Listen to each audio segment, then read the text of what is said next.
Yes.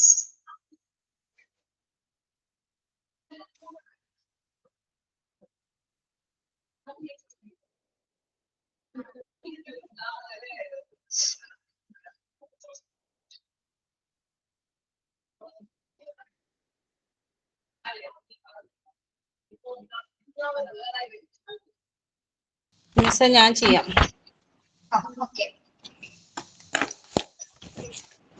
Walking with the Lord, we are walking in the morning. Lift up your heads, you are walking with God. Singing to the Lord, we are singing in the sunshine. Lift up your head, for you are singing to the Lord. Hand in hand with everyone, we are walking. Black and white and brown together, walking. Singing new songs now, singing new lives. Thank you, ma'am. Thank you all. Okay. Thank you. Good afternoon to all.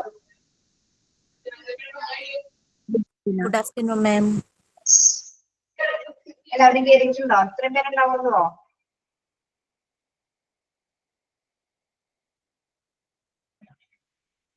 കൂടുതൽ ഉണ്ടാവാറുള്ളതാണ് മാം. എന്ത് പറ്റിയെന്ന് അറിയില്ല, കേറുമായിരിക്കും മാം. Okay. Yes. നമ്മള് structure of the class room ആണ് എടുത്തുകൊണ്ടിരുന്നത് അല്ലേ? ഇതില് seat arrangements കുറച്ച് പറഞ്ഞു അല്ലേ? ഇവിടെ വരെ പറഞ്ഞു അല്ലേ? ഈ ഒരു പാരഗ്രാഫ് പറഞ്ഞില്ലേ?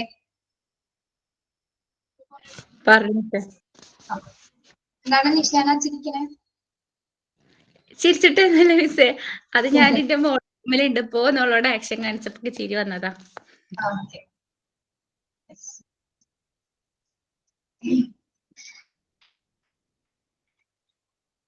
നമ്മള് സീറ്റ് അറേഞ്ച്മെന്റ്സ് ആണ് ബാക്കി പറയുന്നത് കേട്ടോ. ഒരു പാരഗ്രാഫ് പറഞ്ഞിരുന്നു കഴിഞ്ഞ ക്ലാസ്സിൽ.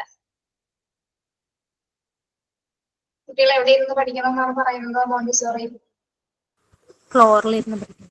ഫ്ലോറിലിരുന്ന് പഠിക്കണം അല്ലേ? ഓക്കെ.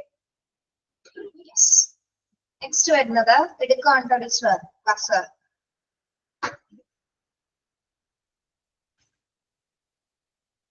33 ആയിട്ടുണ്ടല്ലോ.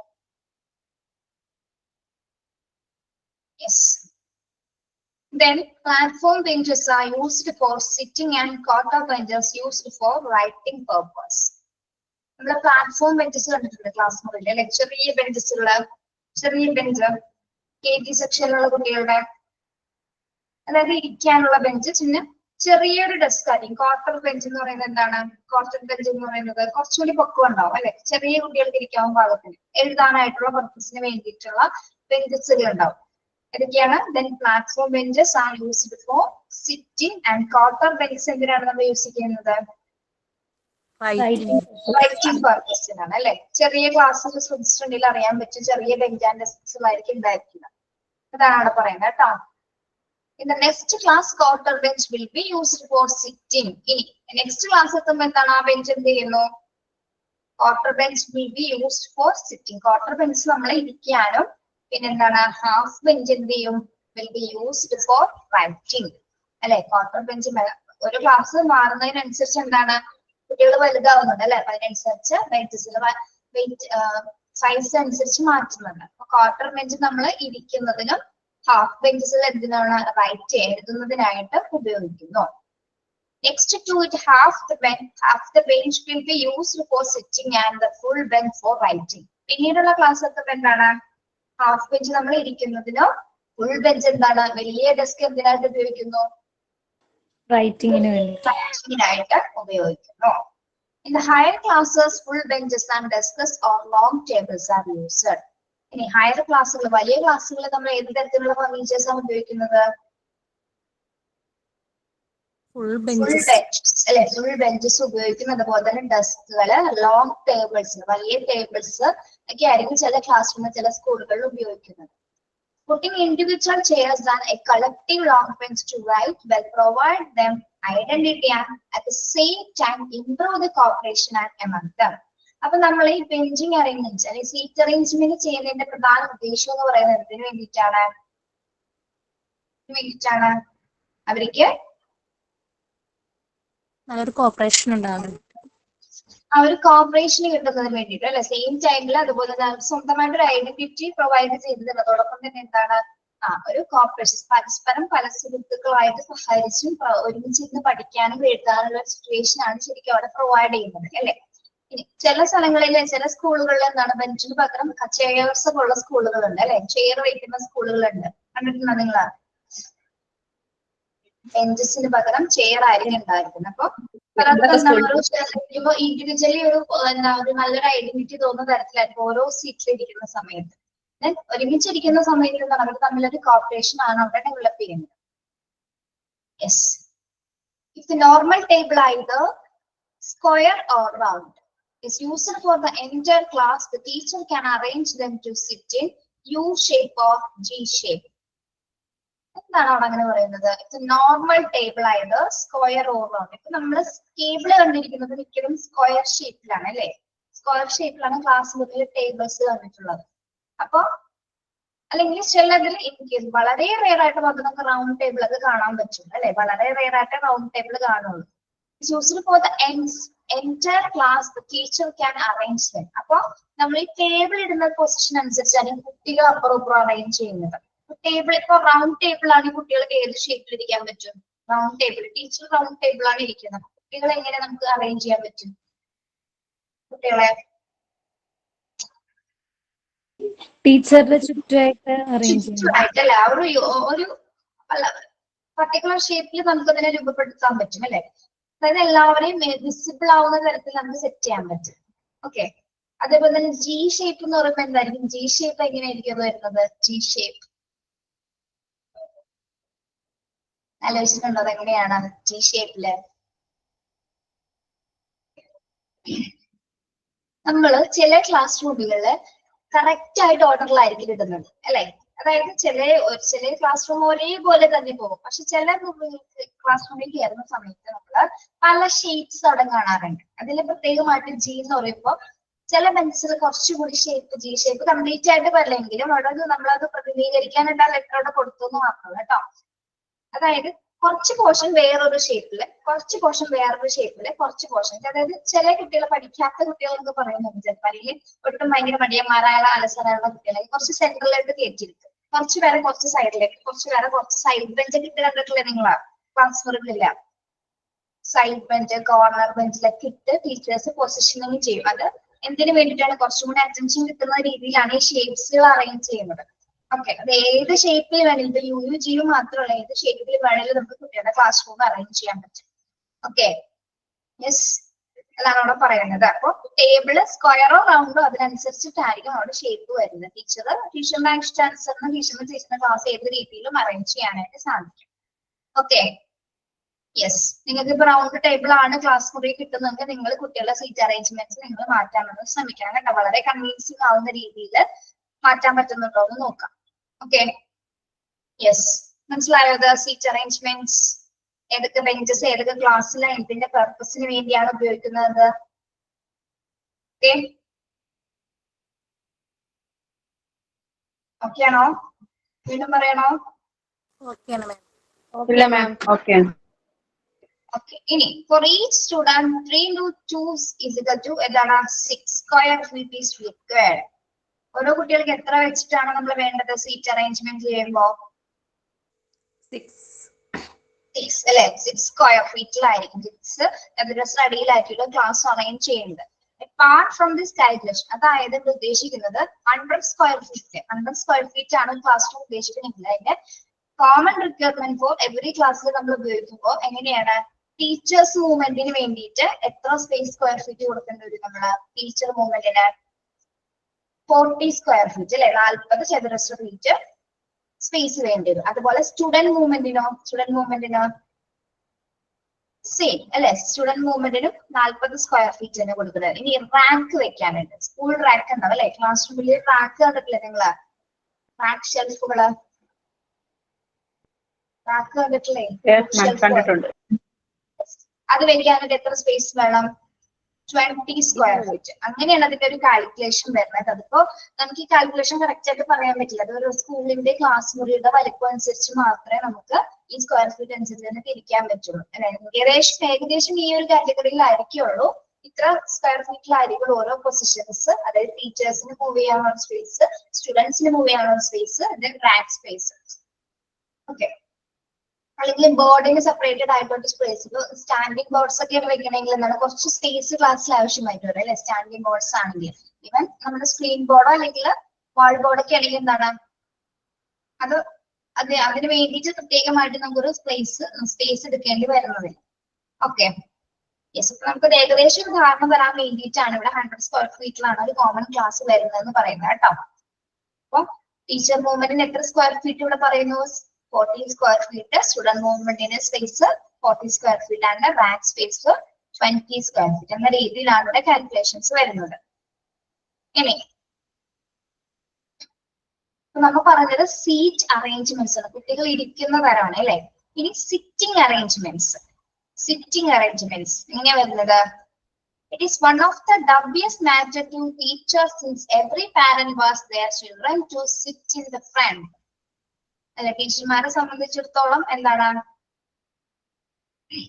എല്ലാ പാരന്റ്സിന്റെ ആഗ്രഹം എന്താണ്? തന്റെ കുട്ടികൾ എവിടെ ഇരിക്കണമെന്നാണ് ആഗ്രഹിക്കുന്നത്? പുറകിലെ ബെഞ്ചിലാണോ? അതായത് രക്ഷിതാക്കൾ ഇങ്ങനെ ഒരു ആഗ്രഹം പറഞ്ഞാൽ ടീച്ചേഴ്സിന് അത് ഏറ്റവും വളരെ ബുദ്ധിമുട്ടായിരിക്കും അല്ലെ. തന്റെ കുട്ടിയെ ഫ്രണ്ടിൽ ഇരുത്തണം എന്ന് പറഞ്ഞാൽ വളരെ ബുദ്ധിമുട്ടുള്ള ഒരു കാര്യമാണ് അല്ലെ. ടീച്ചേഴ്സ് വളരെയധികം കുഴഞ്ഞു പോകുന്ന ഒരു സിറ്റുവേഷൻ തന്നെയാണ്. എല്ലാ പാരന്റ്സിനും ആഗ്രഹം തന്റെ കുട്ടികൾ മുൻവരിയിൽ തന്നെ ഇരിക്കുന്നതാണ്. പക്ഷെ അത് കുറച്ച് ബുദ്ധിമുട്ടാണ് അങ്ങനെ തയ്യാറാക്കാനായിട്ട്. Some of the students are having eye defect, hearing defect, which are not easily identified. We can make sitting arrangements by this following. അപ്പൊ നമ്മള് ഇവിടെ ഒരു കൺഫ്യൂഷൻ പറയുന്ന കാരണം എല്ലാ സ്റ്റുഡൻസും ഒരേപോലെ ആയിരിക്കില്ല അല്ലെ. എല്ലാവർക്കും എന്തെങ്കിലും തരത്തിലുള്ള ഡിസബിലിറ്റീസോ ഡിഫക്ട്സുകളോ ഉണ്ടായിരിക്കും. പ്രത്യേകിച്ച് എന്തൊക്കെയാണ്? ഐ ഡിഫക്ട് എന്താണ്? എന്തെങ്കിലും തരത്തിലുള്ള കാഴ്ച വൈകല്യങ്ങൾ ഉണ്ടാവും അല്ലെ, കാഴ്ച കുറവുണ്ടാവാം. ഹിയറിംഗ് ഡിഫക്ട്സ് ഉണ്ടാവാം അല്ലെ, കേൾവിക്കുറവോ. അപ്പൊ അതൊക്കെ ആദ്യത്തെ അവസരങ്ങളിൽ നമുക്ക് ചിലപ്പോൾ കണ്ടുപിടിക്കാൻ പറ്റിയെന്ന് വരില്ല. ആദ്യത്തെ ക്ലാസ്സിൽ നമുക്ക് അറിയാൻ പറ്റില്ല. പിന്നീട് ക്ലാസ് തുടർന്ന് പോകുന്നതനുസരിച്ചിട്ട് എന്തെങ്കിലും ഡിഫറൻസ് കുട്ടികൾ എന്തെങ്കിലും നമ്മൾ തിരിച്ചറിയുള്ളൂ. ഇൻ കേസ് പാരന്റ്സ് പറഞ്ഞിട്ടില്ല എങ്കിൽ അല്ലെ, ചില പാരന്റ്സ് ചിലപ്പോൾ പറയില്ല, ചിലപ്പോൾ ടീച്ചർ തന്നെ ഐഡന്റിഫൈ ചെയ്തേണ്ടി വരായിരിക്കും. അല്ലെങ്കിൽ ആ ഒരു സമയത്തായിരിക്കും പാരന്റ്സ് പറയുന്നത് തന്റെ കുട്ടിക്ക് കാഴ്ചക്കുറവുണ്ടെന്നൊക്കെ ആ ഒരു സമയത്തായിരിക്കും അറിയുന്നത്. അപ്പോ ഇങ്ങനെയുള്ള കുട്ടികൾക്ക് വേണ്ടിയിട്ടാണ് നമ്മൾ പ്രധാനമായിട്ടും സീറ്റിംഗ് അറേഞ്ച് ചെയ്യുന്നത്. ഓക്കെ, അപ്പൊ സീറ്റിംഗ് അറേഞ്ച് ചെയ്യുന്നതിന് 4 രീതിയിലാണ് നമ്മൾ അറേഞ്ച് ചെയ്യുന്നത്. ഏതൊക്കെ രീതിയിലാണ്? ഒന്ന് height order, alphabetical order, attendance order, ranking method. Rajisha, camera on ആയിരിക്കണം കേട്ടോ. ഓക്കെ, ഹൈറ്റ് ഓർഡർ നോക്കാം. Height order. Sitting arrangement should have to be changed once in every week. Starting from the 4 corners, it can be arranged in 2 ways, row or columns, so 8 ways. അതായത് height order അനുസരിച്ച് കുട്ടികളെ നമ്മൾ ക്ലാസ്സിൽ ഇരുത്തുന്നു. എങ്ങനെയാണ്? പക്ഷെ ഈ height ഓർഡറിൽ എങ്ങനെയാണ് നമ്മൾ അത് കണ്ടിന്യൂസ് ആയിട്ട് ഒരു വർഷം മുഴുവൻ അങ്ങനെ തന്നെയായിരിക്കും ഇരിക്കുന്നത് ആണോ? എങ്ങനെയാണോ? ആഴ്ചയിൽ ഒരിക്കൽ അങ്ങനെയാണ് നമ്മളായിരിക്കും അങ്ങനെ സെറ്റ് ചെയ്യും അല്ലെ. ആഴ്ചയിൽ ഒരിക്കൽ അങ്ങനെ സെറ്റ് ചെയ്യുകയും ചെയ്യും. ഇനി ഇത് സ്റ്റാർട്ട് ചെയ്യുന്നത് എവിടെ നിന്നായിരിക്കും? സ്റ്റാർട്ടിങ് ഫ്രം ദ 4 കോർണേഴ്സ്, 4 കോർണറിൽ നിന്നായിരിക്കുള്ളൂ ഹൈറ്റ് ഓർഡർ അനുസരിച്ചിട്ട് നമ്മൾ സ്റ്റാർട്ട് ചെയ്യുന്നത് അല്ലെ. അതായത് ഏറ്റവും ഹൈറ്റ് ഉള്ള കുട്ടി എവിടെയായിരിക്കും ഇരിക്കുന്നത്? ഏറ്റവും ഹൈറ്റ് ഉള്ള കുട്ടി ബാക്ക് സൈഡിലായിരിക്കും, അല്ലെങ്കിൽ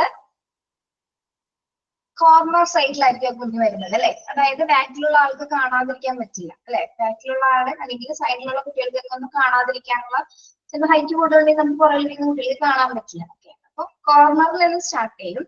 ഇനി നമ്മൾ ഇവിടെ പറയുന്ന 2 രീതിയിലായിരിക്കും ഇത് അറേഞ്ച് ചെയ്യുന്നത്. ഹൈറ്റ് ഓർഡർ അനുസരിച്ച് റോസും കോളംസ് ആയിട്ട് 8 വയസ്സിൽ വരെ നമുക്ക് കുട്ടികളെ ഹൈറ്റ് ഓർഡറിൽ ഇരുത്താം എന്നാണ് ഇവിടെ പറയുന്നത്. 8 രീതികളിലായിട്ട്, അതായത് കുട്ടികളുടെ വലിപ്പം അനുസരിച്ചിട്ട് 8 രീതികളിൽ കുട്ടികളെ നമുക്ക് റോസും കോളംസ് ആയിട്ട് അറേഞ്ച് ചെയ്തിരുത്താം എന്നാണ് ഇവിടെ പറയുന്നത് കേട്ടോ. ഓക്കെ, മനസ്സിലായോ ഹൈറ്റ് ഓർഡർ? ഇനി ആൽഫബറ്റിക്കൽ ഓർഡർ, അതെങ്ങനെയായിരിക്കും വരുന്നത്? Alphabetical order. Arranging the students in alphabetical order, we can make to sit from the 4 corners into place, row or columns. അതായത് ആൽഫബറ്റിക്കൽ ഓർഡർ. ആൽഫബറ്റിക്കൽ ഓർഡർ എന്ന് പറയുമ്പോൾ എന്തിനാണ് ആൽഫബറ്റിക്കൽ ഓർഡർ വരുന്നത്? കുട്ടികളുടെ പേര് വെച്ചിട്ടല്ലേ? പേര് വെച്ചിട്ട് ആൽഫബറ്റിക്കൽ ഓർഡറിൽ നമുക്ക് ഇരുത്താനായിട്ട് സാധിക്കും. ആ രീതിയിൽ നമുക്ക് ഉപയോഗിക്കാം കേട്ടോ. അപ്പൊ 4 കോർണേഴ്സിൽ നിന്ന് ഇതുപോലെ തന്നെ 2 രീതിയിൽ കുട്ടികളെ റോ കോളംസ് ആയിട്ട് സെറ്റ് ചെയ്തിട്ട് ഇരുത്താനായിട്ട് സാധിക്കും. പേരുകൾ നോട്ട് ചെയ്ത് പോകണം കേട്ടോ. Alphabetical order. രണ്ടാമത്തെ സിറ്റിംഗ് അറേഞ്ച്മെന്റ് ഓർഡർ ആണ് എന്ത്? Alphabetical order. First height order. Then third വരുന്നത് എന്താണ്? Attendance order. If the attendance is not the alphabetical order, attendance order can also be used for sitting arrangements. ഇനി attendance ഓർഡറിൽ എങ്ങനെ കുട്ടികളെ നമുക്ക് സിറ്റിംഗ് അറേഞ്ച് ചെയ്യാൻ പറ്റും? അറ്റൻഡൻസ് ഓർഡറിലെ അറ്റൻഡൻസ് സ്കൂൾ രജിസ്റ്റർ അറ്റൻഡൻസ് അനുസരിച്ച് അതിലിപ്പോ ആൽഫബറ്റിക്കൽ ഓർഡറിലല്ല എങ്കിൽ പേര് കൊടുത്തിരുന്നെങ്കിലോ ഓൾറെഡി അങ്ങനെ തന്നെ ആയിരിക്കും കൊടുത്തിട്ടുണ്ടാവും അല്ലെ. അറ്റൻഡൻസ് ഓർഡറിൽ നമ്മൾ പേര് രേഖപ്പെടുത്തുന്നത് എങ്ങനെയായിരിക്കും? ഓർഡറിൽ തന്നെ ആയിരിക്കും, ആൽഫബറ്റിക്കൽ ഓർഡറിൽ തന്നെ ആയിരിക്കുള്ളൂ എഴുതിയിരിക്കുന്നത്. അപ്പൊ അതേ ഓർഡറിലും വേണമെങ്കിൽ എന്താണ് നമുക്ക് കുട്ടികളെ സിറ്റിംഗ് അറേഞ്ച് ചെയ്യാൻ സാധിക്കും. ഓക്കെ. അപ്പൊ ചെയ്യുന്ന സമയത്ത് അവിടെ ഒരു പ്രശ്നം വരുന്നത് അല്ലെ, ഹൈറ്റ് ഉള്ള കുട്ടികൾ വരാം. ആ ഒരു കൂട്ടത്തിൽ ഹൈറ്റ് ഉള്ള കുട്ടികൾ വരാം. അപ്പൊ അവിടെ കുറച്ച് പോസിബിലിറ്റി കുറവാണ് അല്ലെ അത് ചെയ്യാനായിട്ട്. അപ്പൊ അങ്ങനെ വരുമ്പോൾ എന്താണ്, ഹൈറ്റുള്ള കുട്ടികളെ നമ്മൾ ചിലപ്പോൾ ബാക്ക് ബെഞ്ചിലേക്ക് മാറ്റേണ്ടി വരും. ഓക്കെ. ഏത് രീതിയിലും ചെയ്യാം. അറ്റൻഡൻസ് ഓർഡറിൽ വേണമെങ്കിൽ നമുക്ക് ചെയ്യാം. അപ്പൊ പ്രശ്നം വരുന്നത് എന്താണ്, അതിന്റെ ഇടയിൽ ഒരു കുട്ടികളെ എന്താണ് ഹൈറ്റ് കൂടുതൽ എന്തെങ്കിലും വലിയൊരു ബുദ്ധിമുട്ടായിരിക്കും അല്ലെ. അപ്പൊ ആള് നമ്മൾ ചിലപ്പോൾ ബാക്കിലേക്ക് മാറ്റേണ്ടി വരും. അത് മാത്രമേ ഒരു ബുദ്ധിമുട്ടാണ് വരുന്നത്. ഇനി റാങ്കിങ് മെത്തേഡ്സ്. നെക്സ്റ്റ് മെത്തേഡ് എന്താണ്? നെക്സ്റ്റ് സിറ്റിംഗ് അറേഞ്ച് മെത്തേഡ് ആണ് ranking method. It is not successful. ഇത് സക്സസ്ഫുൾ ആണോ? നമുക്ക് വളരെയധികം നന്നായിട്ട് ചെയ്യാൻ പറ്റിയതാണ്. റാങ്കിന്റെ അടിസ്ഥാനത്തിൽ കുട്ടികളെ നമുക്ക് സിറ്റിംഗ് അറേഞ്ച് ചെയ്യാൻ പറ്റുമോ? ഇല്ല അല്ലെ. In some school, grade giving methods are apt, another from or range rank giving methods. So that is also having no use.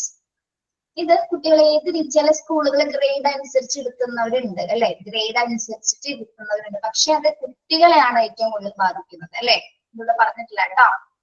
അതായത് ഇന്ന് കുട്ടികളുടെ ഗ്രേഡിനനുസരിച്ച് ഒരു റാങ്ക് കൊടുക്കും. ആ റാങ്കിനനുസരിച്ചായിരിക്കും അവർ സീറ്റ്സ് അറേഞ്ച് ചെയ്യുന്നത്. ഫസ്റ്റ് റാങ്ക്, സെക്കൻഡ് റാങ്ക് എന്ന് പറഞ്ഞാൽ ആ കാറ്റഗറൈസ് ചെയ്തിട്ടായിരിക്കും കുട്ടികളോട് ഇരുത്തുന്നത്. പക്ഷെ അത് വളരെ സക്സസ്ഫുൾ അല്ല എന്നാണ് ഇവിടെ പറയുന്നത്. കാരണം ഇത് കുട്ടികളെ മെന്റലി ബുദ്ധിമുട്ടുണ്ടാക്കാനുള്ള പ്രശ്നമുണ്ട് അല്ലെ. കുട്ടികൾക്ക് എന്താണ് മനസ്സിലാവും അല്ലെ, കാരണം അവരിൽ നിന്ന് പിന്നിലാണ്, ഇത്രാമത്തെ റാങ്ക് ആണെന്നുള്ളൊരു ഇമോഷണൽ ബുദ്ധിമുട്ട് കുഞ്ഞുങ്ങൾക്ക് വരാനുള്ള സാധ്യതയുണ്ട്. ശരിയല്ലേ? അപ്പൊ അതുകൊണ്ട് തന്നെയാണ് റാങ്കിങ് പോസിബിൾ അല്ല എന്ന് പറയുന്നത്. മാത്രമല്ല നമുക്ക് എല്ലാ കുട്ടികളും എല്ലാ എക്സാമിനും ഇന്ത്യൻ റാങ്ക് വാങ്ങിക്കുമെന്ന് നമുക്ക് പറയാനും പറ്റില്ല. ഓക്കെ. അപ്പൊ ആ ഒരു മെത്തേഡ് സ്വീകരിച്ചു കഴിഞ്ഞാൽ അങ്ങനെ ചിലപ്പോൾ 1-2 പേര് മാത്രം ചിലപ്പോൾ ഉണ്ടാവുള്ളൂ. അങ്ങനെ അപ്പൊ അതുകൊണ്ട് തന്നെയാണ് ഇത് സക്സസ്ഫുൾ അല്ല എന്ന് പറയുന്നത് കേട്ടോ. അപ്പൊ നോക്കൂ, എന്തൊക്കെയാണ് നമ്മുടെ സിറ്റിംഗ് അറേഞ്ച്മെന്റ്സ് 4 രീതിയിലാണുള്ളത്. സിറ്റിംഗ് അറേഞ്ച് ചെയ്യുന്നതിന്റെ കാരണം തന്നെ എന്താണ്? Students having I defect, here defect അല്ലെ. അത്തരത്തിൽ എന്തെങ്കിലും തരത്തിലുള്ള ഹയർ ഡിഫക്റ്റോ ഐ ഡിഫക്റ്റോ ഒക്കെ എന്തെങ്കിലും കുട്ടികൾ എന്തെങ്കിലും വിസിബിൾ ആയിട്ടുള്ള കുഞ്ഞുങ്ങൾക്ക് ഉണ്ടെങ്കിൽ അത് ഐഡന്റിഫൈ ചെയ്യുന്നതിന് വേണ്ടിയിട്ടാണ് നമ്മൾ സിറ്റിംഗ് അറേഞ്ച്മെന്റ്സ് ചെയ്യുന്നത്. അപ്പൊ അവർക്ക് കൂടി പ്രയോറിറ്റി കൊടുത്തിട്ടാണ് സിറ്റിംഗ് അറേഞ്ച് ചെയ്യുന്നത്. ഏതൊക്കെ രീതിയിൽ നമുക്ക് സിറ്റിംഗ് അറേഞ്ച് ചെയ്യാം? ഏതൊക്കെ രീതിയിൽ ചെയ്യാം? Height order, alphabetical order, attendance order, attendance order, ranking methods. Okay.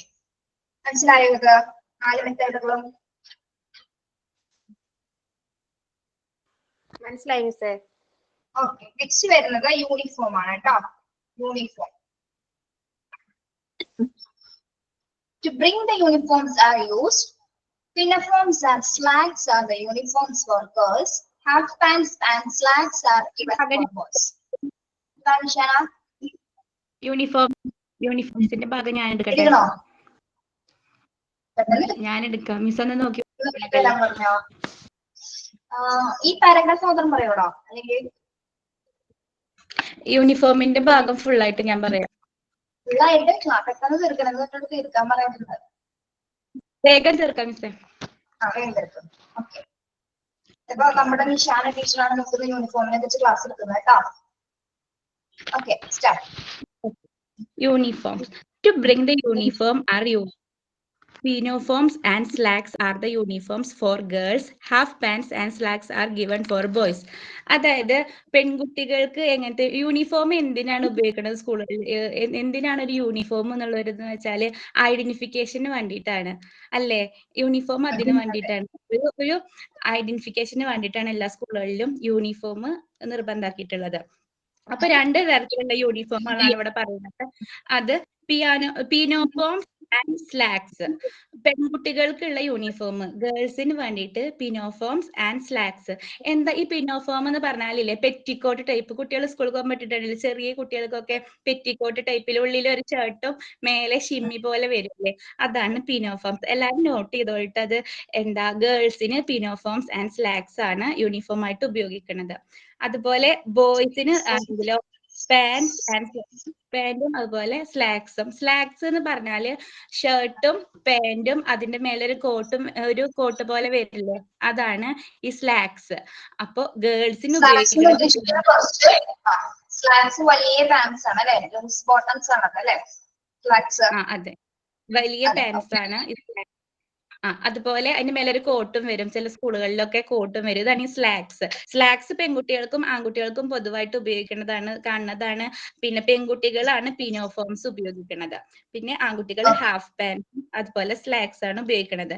പിന്നെ കർച്ചീഫ് അതുപോലെ റിബൺ അതൊക്കെ യൂണിഫോമിന്റെ കൂടെ കൊടുക്കാറുണ്ട്, ചില സ്കൂളുകളിലൊക്കെ കൊടുക്കാറുണ്ട്. Tie and shoes are not necessary in warm countries like India. India പോലുള്ള ചൂട് രാജ്യത്ത് നമ്മളിവിടുത്തെ സ്കൂളുകളിലൊന്നും അധികം ടൈ ഒന്നും കൊടുക്കാറില്ല, ഷൂ അതൊന്നും നിർബന്ധമാക്കിയിട്ടില്ല. എന്നിരുന്നാലും ചില സ്കൂളുകളിലൊക്കെ ഈ ടൈയും ഷൂ ഒക്കെ ഉപയോഗിക്കാറുണ്ട്. ഇതെന്താന്ന് വെച്ചാല് ഇന്ത്യ പൊതുവെ ചൂടുള്ള ഒരു രാജ്യമല്ലേ, അതുകൊണ്ടാണ് ചില സ്കൂളുകളിലൊക്കെ കൊടുക്കാറുണ്ട്. പിന്നെ sometimes it is bad for the students. ചില സമയത്ത് കുട്ടികൾക്ക് ബുദ്ധിമുട്ടാവും, ടൈ ഒക്കെ കെട്ടുമ്പോൾ ചൂടെടുക്കൂലേ, അതുകൊണ്ട് കുട്ടികൾക്ക് അത് ബുദ്ധിമുട്ടായതുകൊണ്ടാണ് ഈ നമ്മളെ ഇന്ത്യ പോലുള്ള രാജ്യങ്ങളിലൊക്കെ ഈ യൂണിഫോം ടൈയും ഷൂ ഒന്നും നിർബന്ധമാക്കാത്തത്. When we are helping on the uniform we should think about the health condition of the children. കുട്ടികളുടെ ആരോഗ്യം ശ്രദ്ധിച്ചിട്ട് വേണം നമ്മൾ എപ്പോഴും യൂണിഫോം അവർക്ക് കൊടുക്കാനും. അതായത് ഈ കോട്ടും ടൈയും ഒക്കെ ആകുമ്പോൾ കുട്ടികൾ ചൂടാകുമല്ലോ, അപ്പൊ അവരുടെ ഹെൽത്തും കൂടി നോക്കിയിട്ട് വേണം യൂണിഫോം ഉപയോഗിക്കാൻ. ഈ ഒരു പാരഗ്രാഫിൽ പറയുന്നത് പ്രധാനമായിട്ടും ഗേൾസ് പിനോഫോംസ് ആൻഡ് സ്ലാക്സ് ആണ് യൂണിഫോം ഗേൾസിന് എന്നുള്ളതാണ്. പിന്നെ ബോയ്സിനാണെങ്കിൽ ഹാഫ് പാൻസും സ്ലാക്സും. എല്ലാവർക്കും മനസ്സിലാവുന്നുണ്ടോ? ഓക്കെ, അത് മനസ്സിലായി ലിഷാന. നെക്സ്റ്റ് പോയിന്റ്സ് പറഞ്ഞോളൂ കേട്ടോ. അതുപോലെ ടീച്ചേഴ്സ് ശ്രദ്ധിക്കേണ്ട കുറച്ച് കാര്യങ്ങളാണ് ഇവിടെ പറയുന്നത്. The uniforms of the children the teacher is only liable to answer if anyone the children is not wearing the uniform in her class.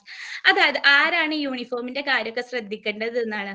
അപ്പൊ ക്ലാസ് ടീച്ചറാണ് ഓരോ കുട്ടിയുടെ യൂണിഫോം ഇട്ട് വരുന്നത്, ക്ലാസ് ടീച്ചർമാരാണ് നോക്കേണ്ടത്. ചിലപ്പോ HM ഒക്കെ വന്ന് എന്താ കുട്ടിയെ യൂണിഫോം ഇടാത്ത ചോദിച്ചാൽ അതിന്റെ ഫുൾ റെസ്പോൺസിബിലിറ്റി ക്ലാസ് ടീച്ചർക്കാണ് എന്നാണ് പറയുന്നത്. പിന്നെ രണ്ടാമത്തെ point about contain kerchief and ribbons also in the uniform. യൂണിഫോമിന്റെ കൂടെ തന്നെ കർച്ചീഫ് അതുപോലെ റിബൺ അതൊക്കെ ഒരു യൂണിഫോമിന്റെ ഭാഗം തന്നെയാണ്, ഈ കർച്ചീഫും അതുപോലെ റിബണും. കർച്ചീഫ് എന്തിനാ കുട്ടികൾ കൊണ്ടുപോകണമെന്ന് നമുക്കറിയാം, നമ്മൾ പഠിച്ചിട്ടുണ്ട്. തുമ്മുമ്പോഴൊക്കെ കർച്ചീഫ് യൂസ് ചെയ്യണം. അപ്പൊ കുട്ടികൾ സ്കൂളിൽ പോകുന്ന സമയത്ത് കർച്ചീഫ് കൊടുക്കാനും എല്ലാവരും ശ്രദ്ധിക്കണം.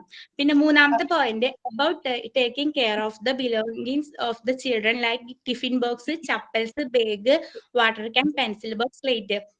കുട്ടികളുടെ ബാഗ് അതുപോലെ ചപ്പൽസ്, അവർ കൊണ്ടുവരുന്ന വാട്ടർ ബോട്ടിൽ, പെൻസിൽ ബോക്സ്, ഇതെല്ലാതും നോക്കണം, ടീച്ചർമാർ നോക്കണം. അവർ കൊണ്ടുവരുന്നതൊക്കെ ശ്രദ്ധിക്കണം, അതൊക്കെ ടീച്ചർമാരുടെ റെസ്പോൺസിബിലിറ്റി ആണ്. പിന്നെ നാലാമത്തെ പോയിന്റ് അബൌട്ട് ദ ബാഡ്ജസ് അതുപോലെ tie, belt and new method of pinning the identity card. അതായത് ബാഡ്ജ് അതുപോലെ ടൈ, ബെൽറ്റ്, ID കാർഡ്, ഇതൊക്കെ അവർ കൊണ്ടുവരണം. പിന്നെ അതുപോലെ about the drawback of shoes. Drawback of shoe എന്ന് പറഞ്ഞാൽ ഷൂവിന്റെ ബാക്ക് ഭാഗം. ചില കുട്ടികൾക്ക് അതായത് ചില കുട്ടികൾക്ക് ഷൂ ഭയങ്കര ബുദ്ധിമുട്ടേക്കാരം. അത് നമുക്കറിയാം, ചില ഷൂ ഒക്കെ ഇട്ടിട്ട് ഭയങ്കര സ്മെല്ല് ഉണ്ടാകും, ചിലർ കാലിന് പറ്റൂല, ചൊറിച്ചിൽ പോലൊക്കെ വരും. അപ്പൊ അതൊക്കെ ശ്രദ്ധിക്കണം. പിന്നെ ആറാമത്തെ point about the late comers. There are 2 types of late comers. വൈകി വരുന്ന കുട്ടികൾ ഉണ്ടാകും, എന്നും ലേറ്റ് ആയിട്ട് വരുന്ന ചില കുട്ടികൾ ഉണ്ടാകും. നമുക്കറിയാം ചില കുട്ടികൾ ഒരു എക്സ്ക്യൂസും ഇല്ലാതെ വെറുതെ എന്നും ലേറ്റ് ആയിട്ട് വരും. ചില കുട്ടികൾ കാരണമാണ്. അപ്പൊ 2 തരത്തിലുള്ള ലേറ്റ് കമേഴ്സ് ആണ് ഉള്ളത്. 2 തരത്തിലാണ് ലേറ്റ് ആയിട്ട് വരുന്നവരുള്ളത്. ഫസ്റ്റത്തെ റെഗുലർ ലേറ്റ് കമേഴ്സ്, അതായത് എന്നും സ്ഥിരമായിട്ട് കുട്ടികള്. പിന്നെ രണ്ടാമത്തേത് പറഞ്ഞ വൊക്കേഷണൽ ലേറ്റ് കമേഴ്സ്, എന്തെങ്കിലുമൊക്കെ കാരണം കൊണ്ട് ലേറ്റ് ആയിട്ട് വരുന്നവരും. അങ്ങനെ 2 തരത്തിലുള്ള ലേറ്റ് കമേഴ്സ് ആണ് ഉള്ളത്. ഒന്ന് റെഗുലർ ലേറ്റ് കമേഴ്സും രണ്ടാമത്തത് ഒക്കേഷണൽ ലേറ്റ് കമേഴ്സും. പിന്നെ 7ാമത്തത് പിന്നെ അവരുടെ about tearing up of books and not books, അവരുടെ ബുക്കുകളും അതുപോലെ ടെക്സ്റ്റ് നോട്ടൊക്കെ കീറി പോകും ചിലപ്പോ. അപ്പൊ അതൊക്കെ നോക്കണം. കീറി പോകാൻ സാധ്യത, കുട്ടികളല്ലേ, അപ്പൊ അവര് കീറി കളയൂലേ, അപ്പൊ അതൊക്കെ നോക്കണം. പിന്നെ 7ാമത്തെ about tearing up of books. 8ാമത്തെ point missing and losing paper, pencils and slate pencils. അതായത് കുട്ടികൾ എപ്പോഴും ഒരു ദിവസം പോകുമ്പോ പുതിയ നമ്മളൊക്കെ വാങ്ങുമ്പോൾ പുതിയ പെൻസിലൊക്കെ ഒന്നിച്ച് വാങ്ങിയിട്ട് അവരുടെ കഴിഞ്ഞിട്ട് അടുത്തത് കൊടുക്കാച്ചിട്ട് നമ്മൾ പെൻസിലൊക്കെ വാങ്ങുക. പക്ഷെ അവരെന്ത് ചെയ്യും, അവരത് സ്കൂളിൽ പോയിട്ട് കളയും. അപ്പൊ ഈ കുട്ടികൾ കൊഞ്ഞണ പെൻസിൽ ഇതൊക്കെ ടീച്ചേഴ്സ് നോക്കണം. അതെന്തുകൊണ്ടാണ്? Many of the parents are angry when the children often ask their parents to buy the. അതെന്താണെന്നറിയോ? ഈ പെൻസിൽ ഇതൊക്കെ കളയുമ്പോ ടീച്ചർമാരെയാണ് ഈ രക്ഷിതാക്കൾ വിളിച്ച് പറയാ, ഇന്ന് കുട്ടികൾ കൊടുന്നിട്ടില്ലല്ലോ എന്ന് പറഞ്ഞിട്ട് ടീച്ചർമാരെ നേരത്തെ ചോദ്യം കൊണ്ട് വരാന് ചാൻസ് ഉണ്ട്. അപ്പൊ അതൊക്കെ ഒന്ന് ശ്രദ്ധിക്കണം. എന്താ പറയാ, കുട്ടികളെ കളയാൻ സാധ്യത ഉണ്ട്. അവരുടെ പേപ്പർ, പുസ്തകമോ അല്ലെങ്കിൽ റബ്ബറോ പെൻസിലോ കട്ടറോ ഒക്കെ ഒരു കളയാൻ സാധ്യത ഉണ്ട്. അപ്പൊ ടീച്ചർമാരാണ് അതിനൊക്കെ റെസ്പോൺസിബിലിറ്റി ഒക്കെ ടീച്ചർമാർക്കാണ്. അല്ലെങ്കിൽ അവര് പാരന്റ്സ് വിളിച്ചിട്ട് ടീച്ചർമാരെയാണ് ചീത്ത പറയാ.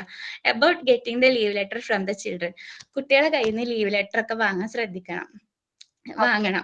ഒരു ഇത് ഉണ്ടാവുന്നത് നല്ലതാണ്. അതൊരു നല്ല സിസ്റ്റമാണ്. കാരണം ലീവ് എടുക്കുമ്പോ കാരണമല്ലാതെ ലീവ് എടുക്കുക, അപ്പോ അതൊക്കെ ശ്രദ്ധിക്കണം ടീച്ചേഴ്സ്. അപ്പൊ ഇതൊക്കെയാണ് ഈ ഭാഗത്ത് പറഞ്ഞത്. മനസ്സിലായോ നിങ്ങൾ ഏതൊക്കെ ടൈപ്പ് ഓഫ് യൂണിഫോം ആണ് ടീച്ചേഴ്സ് യൂണിഫോമായിട്ട് എന്തൊക്കെയാണ് ശ്രദ്ധിക്കുന്നത്? ഓക്കെ, നിഷാന നന്നായിട്ട് എടുത്തോ കേട്ടോ. സമയമില്ലാത്തതുകൊണ്ടാണ് തെറ്റിപ്പിക്കുന്നത് കേട്ടോ. Okay, thank you so much.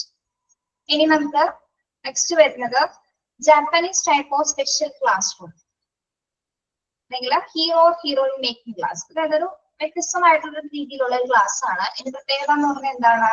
To bring out the individual talent, a period in a day is shared to a student of the class. Likewise, this chance is given to every student. He or she is declared as a hero or heroine of the day.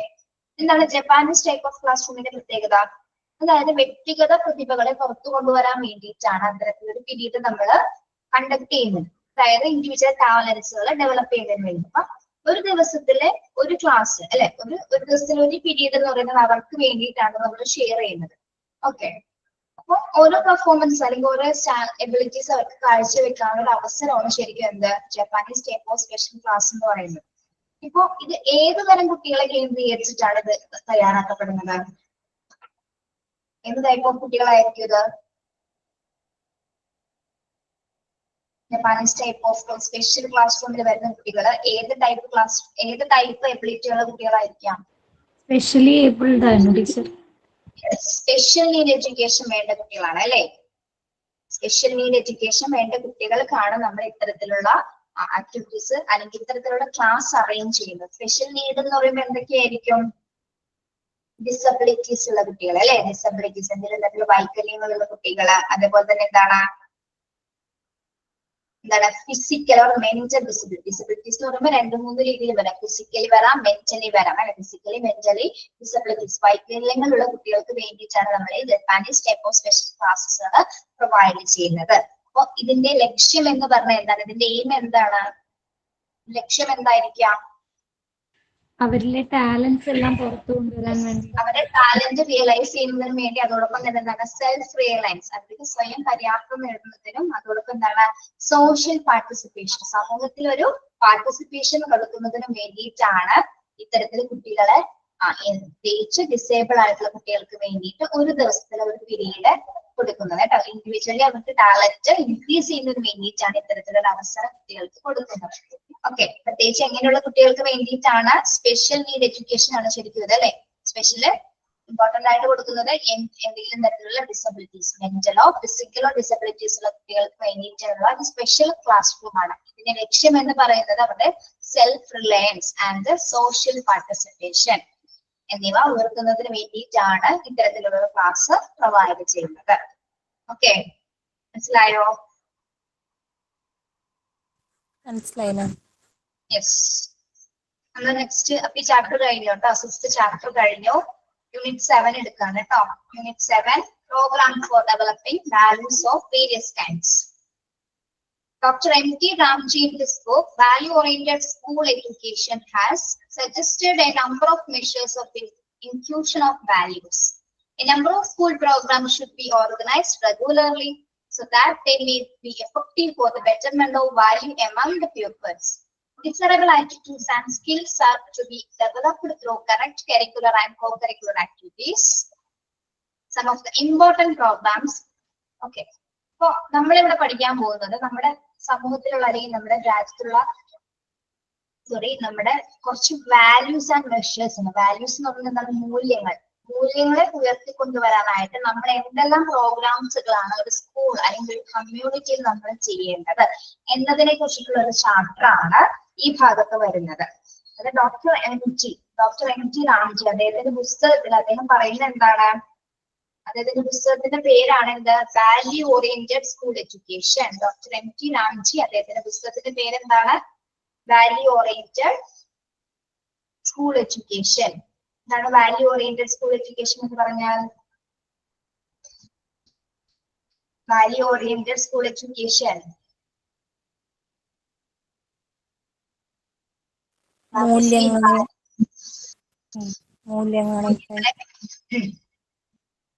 വിദ്യാഭ്യാസ രംഗത്ത് മൂല്യങ്ങളെ ഉയർത്തിക്കൊണ്ടുവരാൻ ഉള്ള വിദ്യാഭ്യാസം അല്ലെ, മൂല്യാടിസ്ഥാനത്തിലെ വിദ്യാഭ്യാസം എന്ന് തന്റെ പുസ്തകത്തിൽ അദ്ദേഹം പറയുന്നത് എന്താണ്? നമ്മുടെ വാല്യൂസിനെ ഉയർത്തിക്കൊണ്ടുവരാൻ, മൂല്യങ്ങളെ ഉയർത്തിക്കൊണ്ടുവരാനുള്ള കുറച്ച് മെഷേഴ്സ്, കുറച്ച് സാങ്കേതിക വിദ്യകളെ കുറിച്ചിട്ടാണ് അദ്ദേഹം തന്റെ പുസ്തകത്തിൽ സൂചിപ്പിക്കുന്നത്.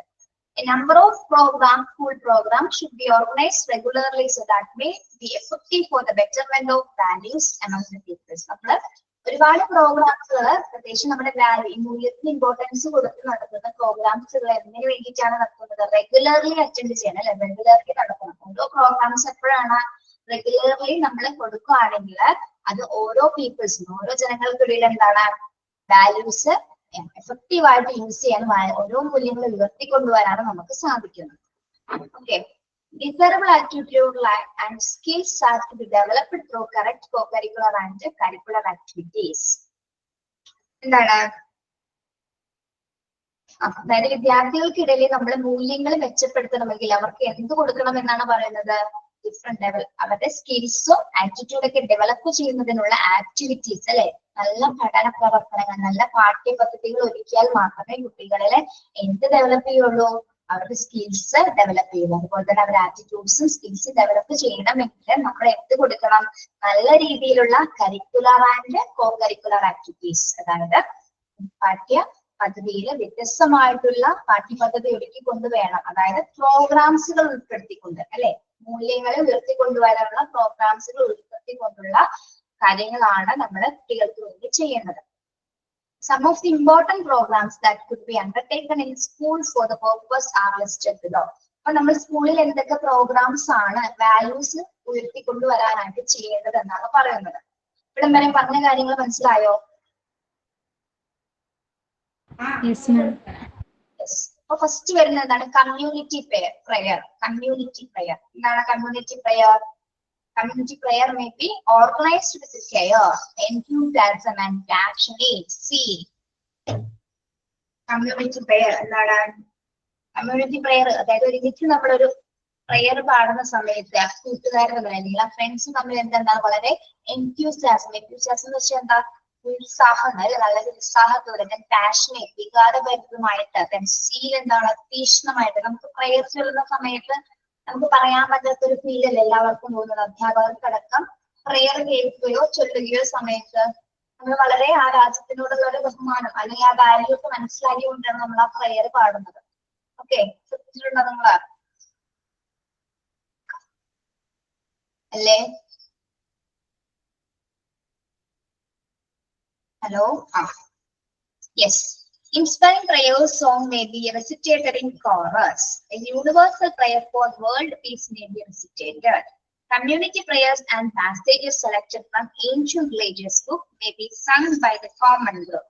അപ്പൊ നമ്മള് പ്രയർ പാടുന്ന സമയത്ത് ഇൻസ്പയറിംഗ് ആയിട്ടുള്ള പ്രേയേഴ്സുകൾ ഒരുമിച്ച് കോറസ് ആയിട്ട് ഒരുമിച്ച് നിന്ന് പാടാനായിട്ട് ശ്രമിക്കണം. അതോടൊപ്പം തന്നെ എന്താണ് universal prayer for world peace may be recited. ലോക സമാധാനത്തിന് വേണ്ടിയിട്ടുള്ള പ്രയർ നമുക്ക് പാടാം അല്ലെ. ഏത് പ്രയർ വേണമെങ്കിലും പാടാം. പ്രത്യേകിച്ച് തെരഞ്ഞെടുക്കുന്ന എന്താണ് universal prayer for world peace, ലോക സമാധാനത്തിന് വേണ്ടിയിട്ടുള്ള പ്രയർ വേണമെങ്കിൽ നമുക്ക് റെസിറ്റേറ്റ് ചെയ്യാം. അതേപോലെ തന്നെ എന്താണ് ഏൻഷ്യൻ റിലീജിയസ് ബുക്കുകൾ, അതായത് പുരാതന ഗ്രന്ഥങ്ങളില്ലേ, പുരാതന ഗ്രന്ഥങ്ങളിലുള്ള അല്ലെങ്കിൽ ഏൻഷ്യൻ ഹിസ്റ്ററി ബുക്സിലൊക്കെ ഉള്ള നല്ല മഹത്തായ പ്രയേഴ്സുകൾ ഉണ്ടാവും. അതൊക്കെ നമുക്ക് സെലക്ട് ചെയ്തുകൊണ്ടാണ് ഒരു കോമൺ ഗ്രൂപ്പിലും ഇത്തരത്തിലുള്ള പ്രയേഴ്സ് നമുക്ക് അവതരിപ്പിക്കാം. ഓക്കെ എന്ന രീതിയിലാണ് അവിടെ പറയുന്നത്. അപ്പൊ പ്രയർ എന്തിനു വേണ്ടിയിട്ടാണ്?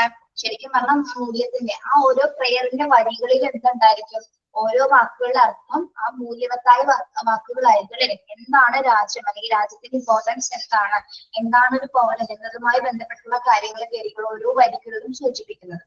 ഓക്കെ അപ്പൊ നമുക്ക് ഒന്നല്ലെങ്കിൽ വേൾഡ് പീസുമായി ബന്ധപ്പെട്ടുള്ള പ്രയർ ചൊല്ലാം, അല്ലെങ്കിൽ എന്താണ് ഏൻഷ്യൻ റിലീജിയസ് ബുക്കിൽ അല്ലെ പുരാതനമായിട്ടുള്ള പുസ്തകങ്ങളിൽ നിന്നുള്ള നല്ല പ്രയേഴ്സുകൾ സെലക്ട് ചെയ്തിട്ട് നമുക്ക് കോമൺ ഗ്രൂപ്പിൽ അതെന്താണ് കമ്മ്യൂണിറ്റി പ്രയർ ആയിട്ട് ചൊല്ലാവുന്നതാണ്. ഓക്കെ സ്കൂളിനെ സംബന്ധിച്ചിടത്തോളം ഫസ്റ്റ് നമ്മുടെ എന്ത് പ്രോഗ്രാമിന് ഫസ്റ്റ് നമ്മൾ കണ്ടക്ട് ചെയ്യുന്നത് എന്താണ് നമ്മൾ കണ്ടക്ട് ചെയ്യുന്നത്? പ്രയർ ആണ്. ഓക്കെ യെസ്, മനസ്സിലായത് കമ്മ്യൂണിറ്റി പ്രയർ എന്താണെന്ന്? Yes ma'am. നെക്സ്റ്റ് വരുന്നത് health and cleanliness programs. Health and cleanliness program, the need for protection of environmental hygiene. അപ്പൊ നമ്മുടെ വാല്യൂസിന് ഇമ്പോർട്ടൻസ് കൊടുക്കാൻ വേണ്ടിയിട്ട് സ്കൂളിൽ കണ്ടക്ട് ചെയ്യുന്ന പ്രോഗ്രാംസുകളാണ് കേട്ടോ പറയുന്നത്. ഓക്കെ ആദ്യത്തെ പറഞ്ഞത് കമ്മ്യൂണിറ്റി പ്രയർ, സെക്കൻഡ് വരുന്നതാണ് health and cleanliness program. The need for protection of environmental hygiene may be stressed. Pupils may be conversant with the principle of healthy and hygienic living. Small health corner is school may be formed where the students may be trained in the practice of personal cleanliness. So, health and cleanliness program. സ്കൂളുകളിൽ നമ്മൾ ഏറ്റവും important ആയിട്ട് കൊടുക്കേണ്ട ഒരു programme ആണ് എന്ത്? ആരോഗ്യ ശുചിത്വ പരിപാടികൾ അല്ലെ. അതിലൂടെ എന്താണ് അതും നമ്മൾ പ്രൊട്ടക്ട് ചെയ്യേണ്ട ഒരു വാല്യൂ തന്നെയാണ്. നമ്മൾ ജീവിക്കുന്ന നമ്മുടെ പരിസരം എങ്ങനെയായിരിക്കണം? വളരെയധികം ഹെൽത്തി ആയിരിക്കണം, ക്ലീൻനെസ് ആയിരിക്കണം, ആരോഗ്യപരവും ശുചിത്വവുമായിട്ടുള്ള അന്തരീക്ഷത്തിലായിരിക്കണം നമ്മൾ ജീവിക്കേണ്ടത്. ഓക്കെ എല്ലാവരും ആഗ്രഹിക്കുന്നത് എന്ത് തന്നെയാണ്? നല്ലൊരു ഹെൽത്തി ആൻഡ് ഹൈജീനിക് ആയിട്ടുള്ള ഒരു ലിവിങ് കണ്ടീഷൻ ആണ് എല്ലാവരും ആഗ്രഹിക്കുന്നത്. അപ്പൊ നമ്മുടെ സ്കൂളില് പ്രത്യേകമായിട്ട് കണ്ടക്ട് ചെയ്യുന്ന കുറച്ച് കാര്യങ്ങൾ എന്ന് പറയുമ്പോൾ ഒരു ചെറിയ ഹെൽത്ത് കോർണർ, അതായത് ആരോഗ്യപരമായി ബന്ധപ്പെട്ട കാര്യങ്ങളൊക്കെ പറയുന്നതിനായിട്ട് ഒരു ഹെൽത്ത് കോർണർ തയ്യാറാക്കും. അതായത് സ്റ്റുഡൻസിന് അതുമായി ബന്ധപ്പെട്ട് ട്രെയിനിങ് കൊടുക്കണം അല്ലെ. അപ്പൊ സ്കൂളിൽ ആ ഒരു RMPK എന്തൊക്കെ കാര്യങ്ങളാണ് ആരോഗ്യ പരിശീലിച്ച അല്ലെങ്കിൽ ക്ലീനിനെസ് പ്രോഗ്രാം എന്തൊക്കെയാണ് വേണ്ടത് എന്നതുമായി ബന്ധപ്പെട്ട് കുട്ടികൾക്ക് നമ്മൾ എന്ത് കൊടുക്കുന്നു? പരിശീലനം കൊടുക്കുന്നു അല്ലെ. പ്രത്യേകിച്ച് പേഴ്സണൽ ക്ലീനിനെസ്സുമായി ബന്ധപ്പെട്ട്. പേഴ്സണൽ ക്ലീനിനെസ് എന്ന് വെച്ചാൽ എന്താ? പേഴ്സണൽ ക്ലീനിനെസ് കുട്ടികളെ സ്വയം ശുചിത്വത്തിന് വേണ്ടിയിട്ട് അല്ലെ, അവരുടെ പേഴ്സണൽ ക്ലീൻനെസ്സിന് വേണ്ടിയിട്ട് ഇപ്പൊ നമ്മള് ഒരു ഹെൽത്ത് കോർണർ കൊടുത്തിട്ട് കുറച്ച് പരിപാടികൾ അവർക്ക് പറഞ്ഞു കൊടുക്കും. അപ്പൊ അതിനനുസരിച്ച് കുട്ടികൾ അത് ട്രെയിനിങ് കൊടുക്കുമ്പോൾ എന്താണ് കുട്ടികൾ അതിനനുസരിച്ച് അത് ചെയ്യാനായിട്ട് ശ്രമിക്കുന്നു. Children may be encourage to clean their rooms. അപ്പൊ നമ്മൾ ഈ പരിപാടിയുടെ ഭാഗമായിട്ട് കുട്ടികൾ എന്ത് ചെയ്യാൻ തുടങ്ങുന്നു? Children may be encourage to clean their rooms. അവർക്ക് സ്കൂളിൽ നിൽക്കുന്നതിനനുസരിച്ച് കുട്ടികൾ തന്റെ റൂം ക്ലീൻ ചെയ്യാനുള്ള ഒരു ടെൻഡൻസി രൂപപ്പെടുന്നു അല്ലെ. അതുപോലെ തന്നെ എന്താണ് ഫർണിച്ചർ ആൻഡ് ബാത്റൂം ദെംസെൽസ്. അതോടൊപ്പം തന്നെ തന്റെ ഫർണിച്ചർ ബാത്റൂംസ് ഒക്കെ എന്താണ് ക്ലീൻ ചെയ്യാനുള്ള ടെൻഡൻസി കുട്ടികളിൽ ഡെവലപ്പ് ചെയ്യുന്നു. Then a first aid box may be kept in a convenient place and health charts may be displayed. ഇനി സ്കൂളിൽ നമ്മൾ നിർബന്ധമായിട്ട് വെക്കേണ്ട മറ്റൊരു കാര്യമാണ് എന്ത്? ഒരു ഫസ്റ്റ് എയ്ഡ് ബോക്സ് അല്ലെ. എന്തെങ്കിലും പരിക്കുകൾ പറ്റി കഴിഞ്ഞാൽ ഒരു ഫസ്റ്റ് എയ്ഡ് കൊടുക്കുന്നു, പ്രാഥമിക ശുശ്രൂഷ കൊടുക്കുന്നതിന് വേണ്ടിയിട്ട് നമ്മൾ എന്ത് കൊടുക്കുന്നു? ഒരു ഫസ്റ്റ് എയ്ഡ് ബോക്സ് സ്കൂളിൽ സെറ്റ് ചെയ്യണം. അത് നമ്മൾക്ക് കുട്ടികളുടെ കൺവീനിയന്റ് ആയിട്ടുള്ള പ്ലേസിലായിരിക്കണം അത് സെറ്റ് ചെയ്യേണ്ടത്. അതോടൊപ്പം തന്നെ എന്താണ്? ഹെൽത്ത് ചാർട്ടുകൾ ഡിസ്പ്ലേ ചെയ്യണം. ഹെൽത്തുമായി ബന്ധപ്പെട്ട് ശുചിത്വ ക്ലീനിങ് എങ്ങനെയായിരിക്കണം കൈ വാഷ് ചെയ്യേണ്ടത്, അല്ലെങ്കിൽ ഏതൊക്കെ ഭക്ഷണങ്ങളാണ് നമ്മൾ ഇങ്ങനെ സമ്മർ സീസൺ അങ്ങനെ ഓരോ സീസൺ ഒക്കെ കൊടുത്തിട്ട് നമ്മൾ ഹെൽത്ത് ചാർട്ടുകൾ കണ്ടിട്ടില്ലേ നിങ്ങൾ സ്കൂളുകളിൽ കുട്ടികൾക്ക് പെട്ടെന്ന് ക്യാച്ച് ചെയ്യുന്ന തരത്തിൽ അല്ലെങ്കിൽ ഏത് ഭക്ഷണങ്ങളാണ് വൈറ്റമിൻ എ അടങ്ങിയ ഭക്ഷണങ്ങള് അല്ലെങ്കിൽ പിക്ചേഴ്സ് ഉണ്ടാവാം അല്ലെങ്കിൽ ക്ലീനിനെസിന്റെ പിക്ചേഴ്സ് എങ്ങനെയാണ് ഒരു കുട്ടി കൈ കഴുകുന്നത് അതിന്റെ പിക്ചറുകൾ കൊടുത്തിട്ടുണ്ടാവും അങ്ങനെ അതുമായി ബന്ധപ്പെട്ടുള്ള ഹെൽത്ത് ചാർട്ടുകൾ ഡിസ്പ്ലേ ചെയ്യുക എവിടെ ക്ലാസ് റൂമുകളിൽ നമ്മൾ ഡിസ്പ്ലേ ചെയ്യുക അതോടൊപ്പം തന്നെ കൺവീനിയന്റ് ആയിട്ടുള്ള പ്ലേസിൽ നമുക്ക് ഫസ്റ്റ് എയ്ഡ് ബോക്സുകൾ സെറ്റ് ചെയ്യുക ഓക്കെ മനസ്സിലാവുന്നുണ്ടോ പറയുന്നത് Yes, ma'am. Yes. Need for eating nutritious and clean food and for increasing healthy food habits may be well explained.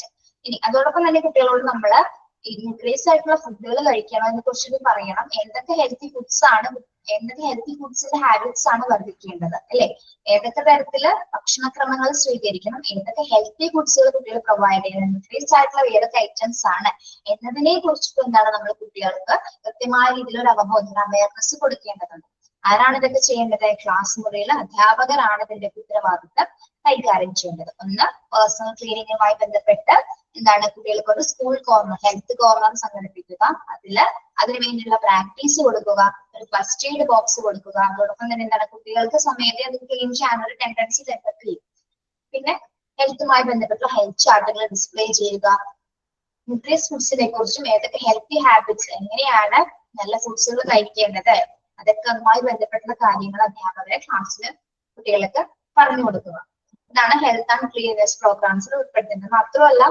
ഏതെങ്കിലും ആരോഗ്യപരമായിട്ടുള്ള വരുന്ന ദിവസങ്ങൾ അല്ലെ ഡേകൾ സെലിബ്രേറ്റ് ചെയ്യാം നമുക്ക് അല്ലെ ഇപ്പൊ WHO അല്ലെ വേൾഡ് ഹെൽത്ത് ഓർഗനൈസേഷന്റെ ഡേ ഒക്കെ നമുക്ക് സെലിബ്രേറ്റ് ചെയ്യാം അതുമായി ബന്ധപ്പെട്ട അവയർനെസ് ക്ലാസ്സുകൾ കുട്ടികൾക്ക് കൊടുക്കുകയും ചെയ്യും യെസ് ഇനി മൂന്നാമത്തെ പ്രോഗ്രാം എന്ന് പറയുന്നത് എന്താണ് socially useful productive work SUPW കേട്ടിട്ടുണ്ടോ നിങ്ങളത് സോഷ്യലി യൂസ്ഫുൾ പ്രൊഡക്റ്റീവ് വർക്ക് എന്താണ് എന്തിനു വേണ്ടിയിട്ടാണ് നമ്മൾ ഈ ഒരു പ്രോഗ്രാം ചെയ്യുന്നത്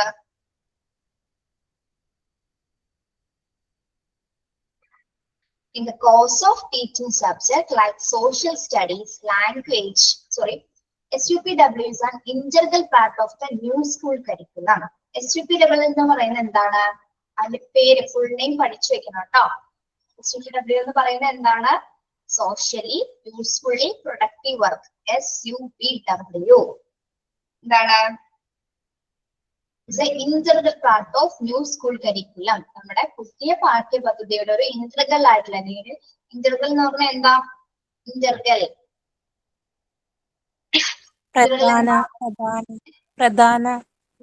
ഏറ്റവും ഒരു പ്രധാനപ്പെട്ട ഒരു ഭാഗമാണ് എന്താ അത് പുതിയ സ്കൂൾ കരിക്കുല പാഠ്യപദ്ധതിയിലെ ഏറ്റവും പ്രധാനപ്പെട്ട ഒരു ഭാഗമാണ് SUPW active involvement of pupils will inculcate the values such as dignity of labor, cooperation and mutual help. കുട്ടികൾക്ക് നമ്മൾ ഇത് കൊടുക്കേണ്ട കാര്യം എന്താണ് ഈ ഒരു വർക്ക് കുട്ടികൾക്ക് വേണ്ടി നമ്മൾ കൊടുക്കുന്നതിന്റെ കാര്യം എന്താ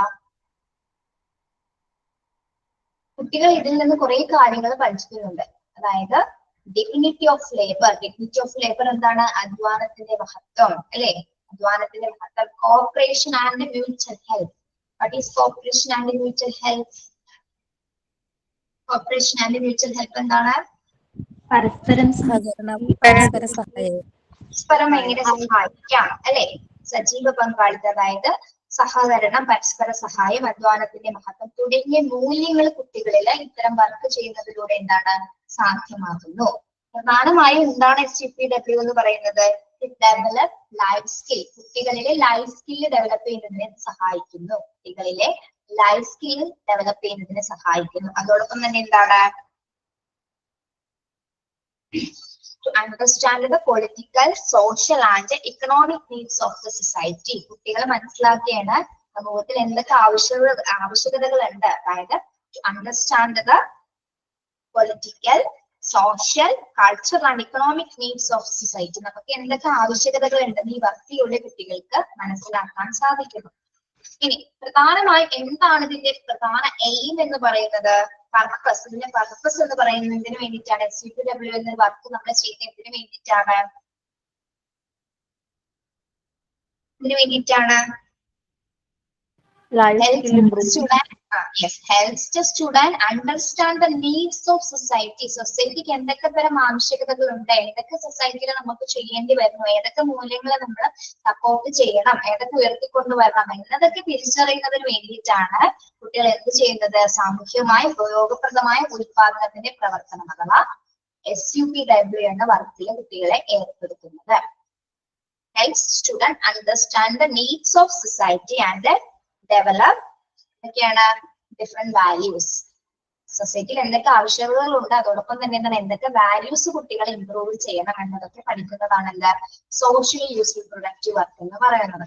ഇതിനെ നിങ്ങൾക്ക് ഡീറ്റെയിൽ ആയിട്ട് അറിയണമെങ്കിൽ നമ്മളൊന്ന് ഗൂഗിൾ ചെയ്ത് നോക്കിയാൽ മതി കേട്ടോ. ഡീറ്റെയിൽ ആയിട്ട് എന്താണ് SUPW അതിന്റെ ഫീച്ചേഴ്സ് എന്തൊക്കെയാണെന്നുള്ളത് ഇതിൽ കൊടുത്തിട്ടുണ്ടാവും കേട്ടോ. ഇത് സമയം ഉണ്ടെങ്കിൽ ഒന്ന് വായിച്ചു നോക്കിയാൽ മതി. ഓക്കെ, മനസ്സിലായത്?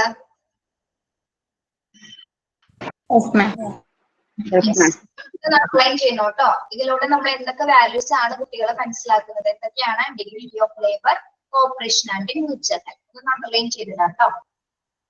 ഇനി നെക്സ്റ്റ് വരുന്നത് സ്പെഷ്യൽ ക്ലാസ് റൂം സിറ്റുവേഷൻ. അടുത്ത പ്രോഗ്രാം ആണ് എന്ത്, special class room situations. In the course of teaching subjects like social studies, language and science, the teacher should emphasize ideas regarding values such as unity of religion, national integration, scientific temper and citizenship. നമ്മുടെ special class room situation എന്ന് പറഞ്ഞാൽ ചില സബ്ജക്ട്സുകൾക്ക് മാത്രമേ ഇത് ഒരുക്കാൻ പറ്റുള്ളൂ അല്ലെ. Special അതായത് പ്രത്യേക ക്ലാസ് റൂം സാഹചര്യങ്ങൾ എന്ന് പറയുമ്പോൾ എന്തൊക്കെയാണ്, പ്രത്യേകിച്ച് സോഷ്യൽ സ്റ്റഡീസ്, ലാംഗ്വേജ്, സയൻസ് തുടങ്ങിയ ചാപ്റ്ററിൽ മാത്രം നമ്മൾ കുറച്ച് കാര്യങ്ങൾ എംഫസൈസ്, കുറച്ച് ആശയങ്ങളൊക്കെ നമുക്ക് രൂപീകരിക്കാനായിട്ട് സാധിക്കുള്ളൂ. പ്രത്യേകിച്ച് എന്തൊക്കെ വാല്യൂസ് നമുക്ക് ഇത്തരം ക്ലാസ്സുകളിൽ കൊണ്ടുവരാൻ പറ്റും സോഷ്യൽ സയൻസസ് ഒക്കെ പഠിക്കുന്ന സമയത്ത്. ഒന്ന് യൂണിറ്റ് ഓഫ് റിലീജിയൻ. എന്താണ് unit of religion? Unit of religion മതസൗഹാർദ്ദമാണ്.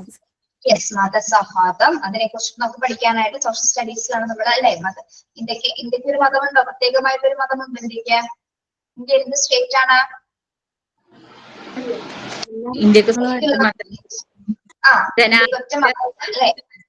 Secular state ആണ് ഇന്ത്യ എന്ന് പറയുന്നത്.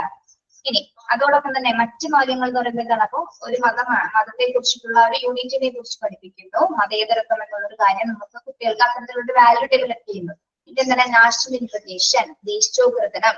നാഷണൽ ഇന്റഗ്രേഷൻ എന്ന് പറഞ്ഞാൽ എന്താണ്, ദേശീയോദ്ഗ്രഥനം. എല്ലാ രാജ്യങ്ങളിലും ഒന്നാണെന്നുള്ള ഒരു കോൺസെപ്റ്റ് അല്ലെ. എല്ലാ രാജ്യങ്ങളുടെയും വികാരങ്ങളും പ്രവണതകളും എല്ലാം ഒന്നാണെന്നുള്ള ഒരു കോൺസെപ്റ്റ് കുട്ടികൾ മനസ്സിലാക്കുന്നത് സോഷ്യൽ സ്റ്റഡീസ്, ലാംഗ്വേജ് തുടങ്ങിയ സബ്ജക്ട്സിലൂടെയാണ്.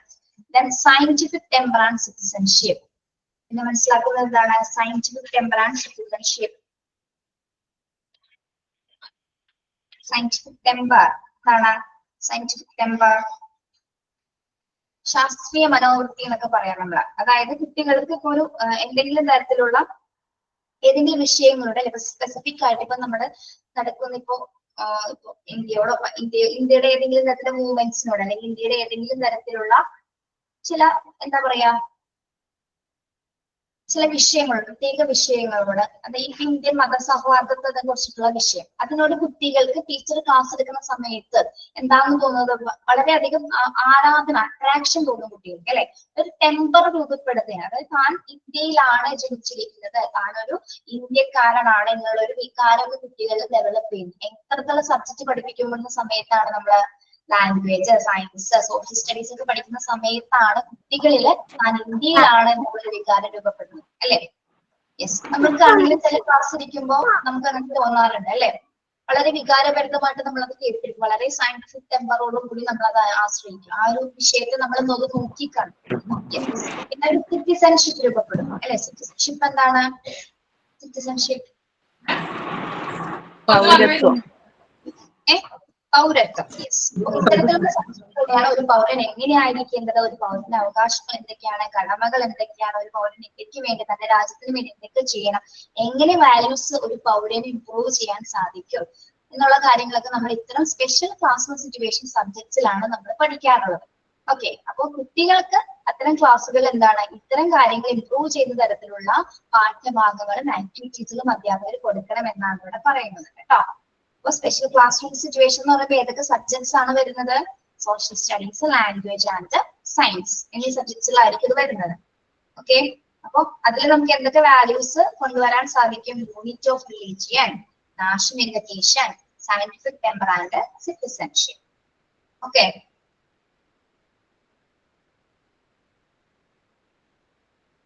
then fifth point, cultural and recreational activities. What is cultural and recreational activities?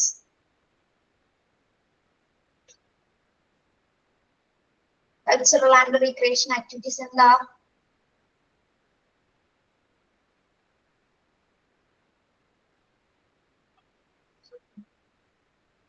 Cultural. What is cultural? Yes, സാംസ്കാരിക വിനോദ പരിപാടികൾ അല്ലേ? അപ്പൊ pupil may be able to develop artistic talent skills അല്ലെ? എല്ലാവരെ സംബന്ധിച്ചിടത്തോളം എല്ലാവർക്കും ആർട്ടിസ്റ്റ് ടാലൻസ് ഉണ്ടാവും, സ്കിൽസ് ഉണ്ടാവും, പല രീതിയിലുള്ള സ്കിൽസ് ഉണ്ടാവും. അപ്പൊ അതൊക്കെ ഇംപ്രൂവ് ചെയ്യുന്നതിന് വേണ്ടി നമ്മൾ എന്ത് കൊണ്ടുവരണം? പലതരത്തിലുള്ള റീക്രിയേഷണൽ ആക്ടിവിറ്റീസുകൾ കൊണ്ടുവരണം. Under mentioned occasions may be utilized for the purpose. അപ്പൊ കുട്ടികളുടെ സ്കിൽസ് ഡെവലപ്പ് ചെയ്യാനായിട്ട് നമുക്ക് കുറച്ച് ആക്ടിവിറ്റീസ് അല്ലെങ്കിൽ പ്രോഗ്രാംസ് കണ്ടക്ട് ചെയ്യുന്നത് മാത്രമേ നമുക്ക് സാധ്യമാവുള്ളൂ. ഏതൊക്കെ പ്രോഗ്രാംസ് കൂടെ നമുക്ക് സാധ്യമാകും? ഒന്ന്, operating school anniversary, sports day etcetera. ഒന്ന്, സ്കൂൾ ആനിവേഴ്സറി സമയത്ത് സ്പോർട്സ് ഡേ ഒക്കെ കണ്ടക്ട് ചെയ്യുമ്പോൾ എന്താണ്, നമുക്ക് നല്ല സ്പോർട്സ് ഡേയിൽ നല്ല സ്പോർട്സ്മാനെ തിരഞ്ഞെടുക്കാനായിട്ട് സാധിക്കും. കാരണം ടാലന്റ് അവർക്ക് സ്പോർട്സിൽ ഉണ്ടെന്ന് നമുക്ക് മനസ്സിലാക്കാൻ പറ്റും. ഓക്കെ, പിന്നെ എന്താണ്, organising cultural festivals, art exhibitions, musical performance, literary displays etcetera.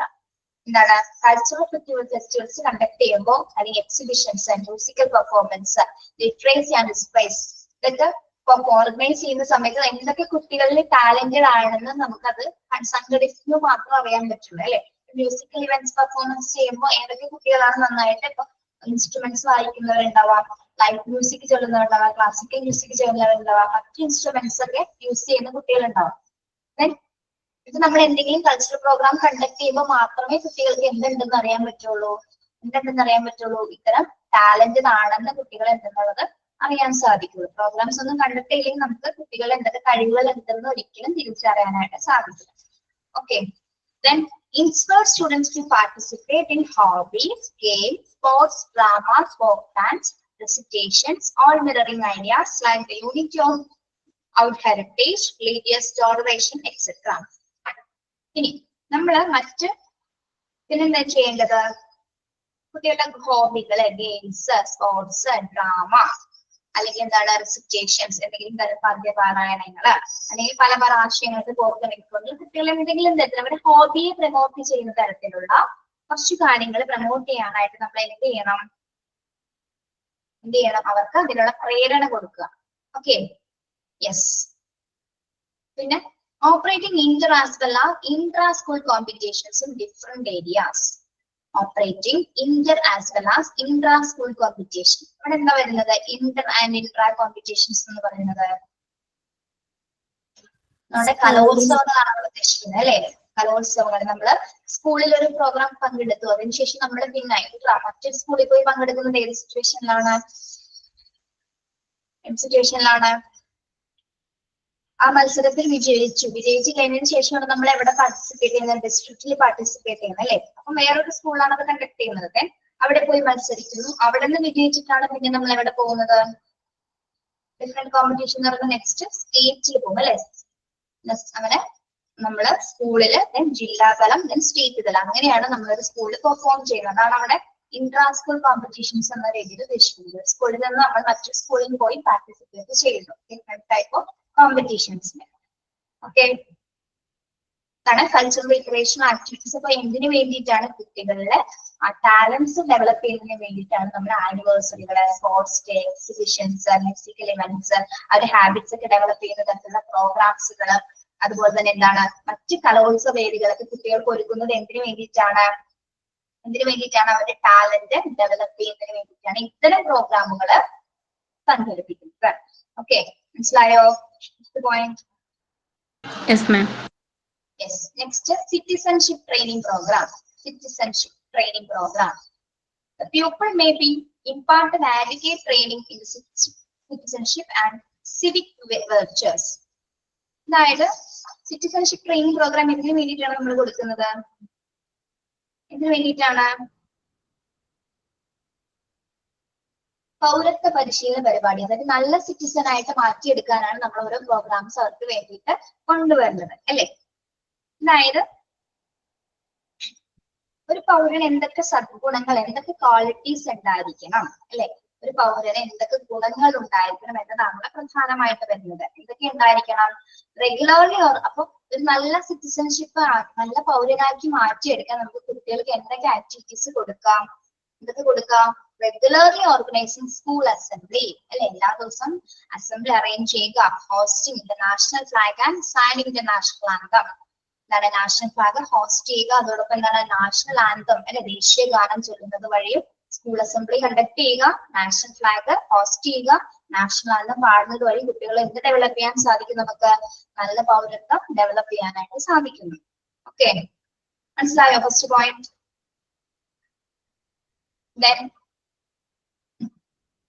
ഒന്ന് ഓക്കെ എന്ന് പറയണോ കേട്ടോ. Then organizing mock parliament and debates on local and national problems.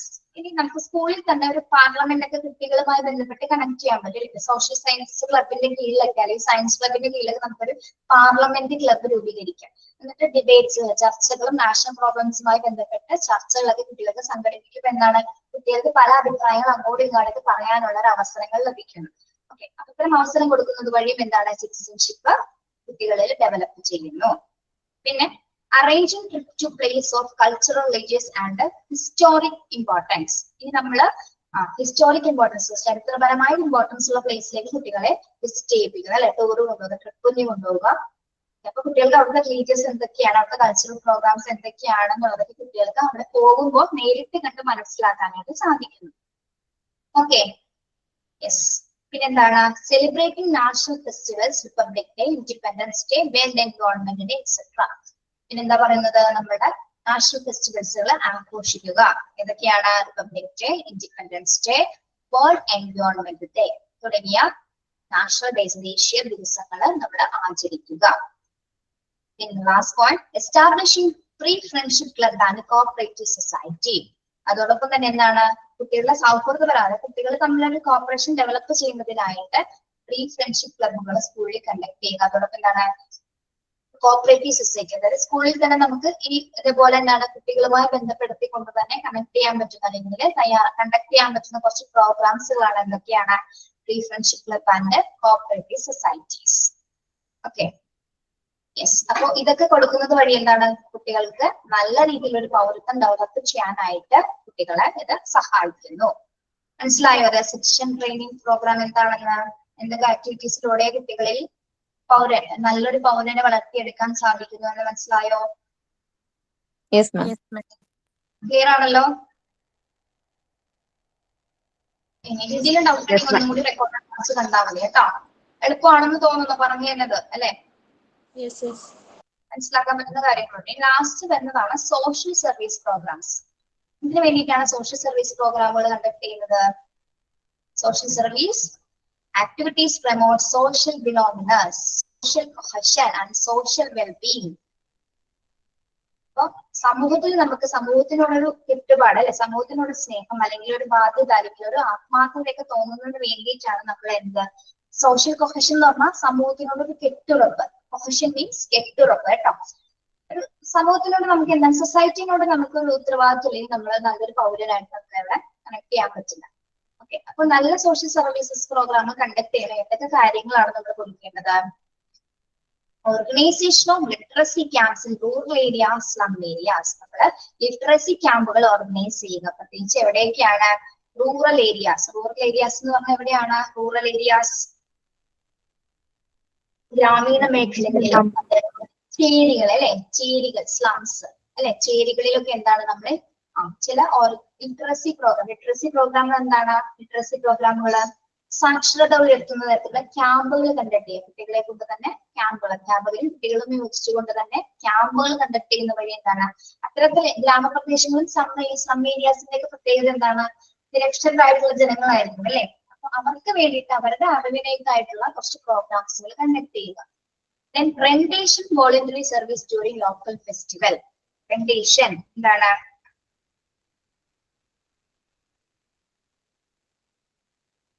Rendition voluntary service during local festivals. അതായത് എന്തെങ്കിലും ഫെസ്റ്റിവൽസ് ഒക്കെ നടക്കുന്ന സമയത്ത് നമ്മൾ കുട്ടികളെ വോളണ്ടിയേഴ്സ് ആയിട്ട് കണ്ടിട്ടില്ലേ? കുട്ടികളായിരിക്കും ഇപ്പൊ SPC തുടങ്ങിയ പ്രോഗ്രാംസ് ഒക്കെ എന്തിനു വേണ്ടിയിട്ടാണ് പ്രവർത്തിക്കുന്നത്? SPC സ്കൂളുകളിലൊക്കെ എന്തെങ്കിലും പ്രോഗ്രാം വരുമ്പോ സമയത്ത് ഈ കുട്ടികളായിരിക്കുള്ളൂ എന്താ വോളണ്ടിയേഴ്സ് ആയിട്ട് നിൽക്കുന്നത്. പരിപാടികൾ നടക്കുന്ന സമയത്ത് എന്താണ് അവിടെ ആ പ്രോഗ്രാം നല്ല രീതിയിൽ ഒരു കോർഡിനേറ്റ് ചെയ്യുന്നതിനും ആ പ്രോഗ്രാം നല്ല രീതിയിൽ മുന്നോട്ട് പോകുന്നതിന് കുട്ടികളെ ഹെൽപ്പ് ചെയ്യുന്നുണ്ട്. കുറച്ചുപേരെ ഏത് ഭാഗത്താണ് ഇരിക്കേണ്ടത്, എന്തൊക്കെ നിർദ്ദേശങ്ങളാണ് അവർക്ക് കൊടുക്കേണ്ടത്, ആരൊക്കെ ഏത് വഴി കൂടി കടന്നു പോകണം എന്നൊക്കെ കുട്ടികൾ അവരുടെ കൺട്രോൾ ചെയ്യുന്നു. ഓക്കെ, അപ്പൊ ഫെസ്റ്റിവൽസ് ഒക്കെ നടക്കുന്ന സമയത്ത് കുട്ടികൾ ഇങ്ങനെ വോളണ്ടിയേഴ്സ് ആയിട്ട് പോകുന്നത് ഒരു നല്ലൊരു സോഷ്യൽ സർവീസസ് തന്നെയാണ്.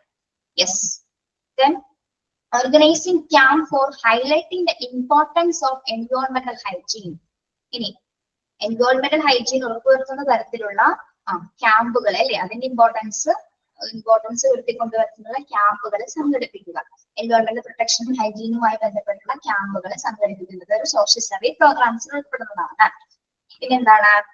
Participating in a minor creation works in and outside the school like laying out link roads, gardens, white washing etcetera. ഇനി മൈനർ ക്രിയേഷൻ വർക്ക്സ്, അതായത് സ്കൂളിന് പുറത്തായിട്ട് നമുക്ക് ചെയ്യാൻ പറ്റുന്ന കുറച്ച് കാര്യങ്ങളുണ്ട് കുട്ടികൾക്ക് അല്ലെ. ഇപ്പൊ എന്തൊക്കെയാണ്? റോഡ് വളരെ മലിനമായിട്ടാണ് കിടക്കുന്നത്, റോഡ് നല്ല രീതിയിൽ ഒന്ന് ക്ലീൻ ചെയ്യുക. അതായത് ഗാർഡൻസ് ഉണ്ടെങ്കിൽ പൊതു കമ്മ്യൂണിറ്റിയിൽ കുറച്ച് ഗാർഡൻസ് ഒക്കെ ഉണ്ടാവും സ്കൂളിന് പുറത്തായിട്ട് അല്ലെ. അതുപോലെ തന്നെ അപ്പൊ ഗാർഡനിൽ ചിലപ്പോൾ ചില സ്ഥലങ്ങളൊക്കെ പൊടിഞ്ഞൊക്കെയാണ് കിടക്കണമെങ്കിൽ കുട്ടികൾക്ക് അതൊക്കെ ഒന്ന് മാറ്റി വൈറ്റ് വാഷ് ഒക്കെ ചെയ്ത് ആ ഗാർഡൻ വളരെ ഭംഗിയാക്കി മാറ്റാനായിട്ട് കുട്ടികളെ കൊണ്ട് സാധിക്കുന്നു. ഓക്കെ, അപ്പൊ നമ്മൾ പുറത്തും ഔട്ട്സൈഡും ഉള്ള വർക്ക്സുകളും ഏതിൽ പെടുന്നുണ്ട്? സോഷ്യൽ സർവീസ് പ്രോഗ്രാംസിൽ ഉൾപ്പെടുന്നുണ്ട്.